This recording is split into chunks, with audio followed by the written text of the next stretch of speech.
95% of our life is coming from the programs of life, how to live life that we get in the first 7 years of life. That's why poor people stay poor and rich people stay rich. The movie The Matrix is not science fiction. It's a documentary. Every human, and this is a fact, every human first 7 years is download a hypnosis. The brain of a child under 7 is in a lower vibrational frequency. When you put wires on a person's head, you read electroencephalograph, reading brain activity. A child below 7 has a lower vibration than consciousness. It's called theta. Theta is imagination. Oh, that's how kids play a tea party with mud pies, but to them it's a real thing. A kid rides a broom, it's a horse. That's theta, imagination. Theta is also hypnosis. And the idea is this: before you can become conscious, if you don't have any programs, what are you going to be conscious of?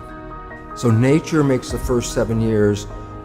What kind of programs are required to live on this planet? I say, how do you get them? Theta is hypnosis. You just watch. You watch your parents, you watch your siblings, and your community, because you have to learn how many 100,000 rules. Think about it. Just to be a functional member of a family and a functional member of a community, there are rules. Teach an infant these rules. I say, oh, you don't have to. First 7 years, they observe it and just download it. Look, this is not new. I mean, there's the famous book, Rich Dad, Poor Dad. Sure. And basically said you come from a poor family and you could struggle your whole life and try to get rich, but you're not going to make it. And if you come from a rich family, you could be stupid your whole life and make it. Not because it was thinking, but it was unconscious behavior that was downloaded from rich families into kids, which is unconscious. So they're making the right moves unconsciously. If they engage their conscious mind, then they look stupid, but it's unconscious. And that's the same thing with poor people. Poor people have beliefs from the family. Oh, you can't make it, life's a struggle, things are hard, who do you think you are? And if that's the program you get, then 95% of the day you will sabotage yourself. And that's why poor people stay poor and rich people stay rich, because the programming. 95% of our life, this is a fact, comes from those programs in the subconscious. Every day, only about 5% of their life are you using conscious, which is creative. 5%. So your life is being lived, even though you think you're living your life. Exactly, and you don't see it because it's called subconscious, below conscious. And the Jesuits, for 400 years, they were boasting. People didn't understand. They say, give me a child until it's 7 and I will show you the man. They've been saying that for 400 years because they knew 7 years was the program period. And 95% of your life after that will be whatever that program is. So you don't have to try and think about what happened. I just say, look at your life. The things you like that come into your life come in because you have a program that supports them.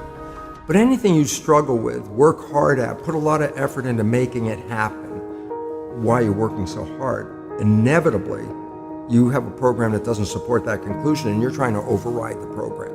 So you don't need to do a lot of shrink and psychology stuff. You just look at your life and say, where am I struggling? Because wherever you're struggling, inevitably it's a program in your subconscious that does not support that destination you've been looking for. The conscious mind is creative and can learn in any number of ways. Read a self-help book, go to a lecture, listen to this program, and conscious mind's going to get some awareness. And I go, yeah, but subconscious mind doesn't learn that way. I go, right, it doesn't. Subconscious mind learns in 2 fundamental ways naturally. Hypnosis, which is the first 7 years. And after age 7, how do you put new programs in? Repetition, practice. You want to drive a car, you didn't learn how by just getting in the seat and put the key in. You had to practice driving the car. You want to learn the alphabet. How many times did you go from A to Z? Try to go to A to Z before you can complete it. And once you completed it, you didn't have to go back and do it again. So 2 phases. You want to train the subconscious mind, hypnosis, repetition. I like the last one because there's a new phrase that's bandied about called fake it till you make it. Meaning, if you're not a happy person, I say, you want to be a happy person? Then repeat all the time, I'm happy, I'm happy. I say, well, you don't look happy or anything. I say, no, who am I talking to? By repetition, I'm talking to subconscious. If subconscious gets, I am happy, and 95% of your life comes from that subconscious, there will be a point once the subconscious got, I am happy, you don't have to say it again. Okay. It'll be automatic. And that's why we see people do affirmations and gratitude journals and stuff, because if you do that daily, It's repetitive, and that's the secret part. Putting a sticky note on the refrigerator is more like a suggestion, but it's not a repetition. So it doesn't work very well. But you have to do, repetition is a habit. It's making habit. So you got to do something religiously in the sense of repeating it to make it work.